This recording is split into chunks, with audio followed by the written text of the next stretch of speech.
একটা হাঙর আপনার জন্মের কয়েকশো বছর আগে জন্মেছে, অথচ আজও সমুদ্রে সাঁতার কাটছে। অবিশ্বাস্য মনে হলেও গ্রিনল্যান্ড শার্কের ক্ষেত্রে এমনটা সম্ভব। পৃথিবীর সবচেয়ে দীর্ঘজীবী মেরুদণ্ডী প্রাণী হিসেবে পরিচিত এই হাঙর 2026 সালের এপ্রিলে আয়ারল্যান্ডের কান্ট্রি সিলগো এর উপকূলে একটি মৃত গ্রিনল্যান্ড শার্ক ভেসে আসে। প্রায় 3 মিটার লম্বা হাঙরটির বয়স আনুমানিক 150-এরও বেশি হতে পারে বলে মনে করেছেন গবেষকেরা। 150 বছর শুনে অবাক হচ্ছেন? গ্রিনল্যান্ড শার্কের ক্ষেত্রে সেটাও খুব বেশি নয়। গবেষণা বলছে এরা কয়েকশো বছর বাঁচতে পারে। কোনোটির বয়স 500 বছরের কাছাকাছিও হতে পারে বা তারও বেশি হতে পারে বলে অনুমান করেছেন। অর্থাৎ আজ বেঁচে থাকা কোনো বৃদ্ধ গ্রিনল্যান্ড শার্কের জন্ম শেক্সপিয়ারের সময়ের কাছাকাছি হলেও হতে পারে। কিন্তু এত বছর বাঁচে কিভাবে এরা? এর অন্যতম সম্ভাব্য কারণ অত্যন্ত ধীর মেটাবলিজম।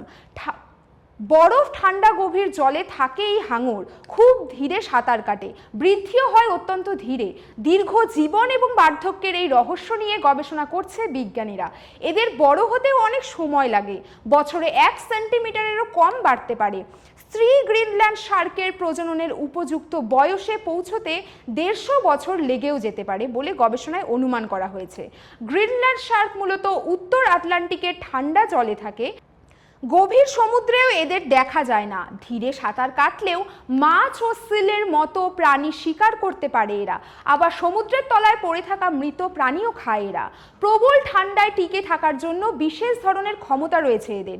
শরীরে থাকা কিছু রাসায়নিক যৌগ এতে সাহায্য করে। তবে এই কারণেই গ্রিনল্যান্ড শার্কের কাঁচা মাংস মানুষের জন্য খুবই বিষাক্ত। এই হাঙরের বয়স জানা সহজ নয়। বিজ্ঞানীরা চোখের লেন্সের প্রোটিনের রেডিও কার্বন ডেটিং করে বয়সের আন্দাজ করেন। তা সত্ত্বেও কোথায় তারা মিলিত হয়, কোথায় বাচ্চা দেয় বা কত ঘন ঘন প্রজনন করে, এমন অনেক